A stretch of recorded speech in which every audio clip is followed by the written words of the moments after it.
என்ன இதெல்லாம்?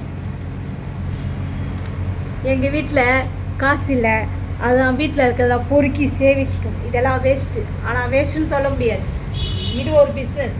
இதெல்லாம் போட்டால் காசு கிடைக்கும். அப்படியே உங்களுக்கு பத்தலைன்னா பக்கத்து வீட்டில் இந்த மாதிரி யாருன்னா வேஸ்டேஜ் வச்சுன்னா அதையும் பொறுக்கிட்டு வந்து சேர்த்து காசு ஆக்குங்க. இந்த மாதிரி எத்தனை பேர் வீட்டில் இந்த மாதிரி சேவ் பண்ணி காசு சம்பாதிச்சிருக்கீங்க? நாங்கள் எப்போவுமே இப்படி தான் சம்பாதிக்கிறோம். இப்போது ஏதோ ஒரு கஷ்டகாலம், இதெல்லாம் பொறுக்கி போட்டு காசாக்கி செலவுக்கு பார்க்குறோம். ஓகே, பாய், வணக்கம்.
எவ்வளோ கிடச்சிது?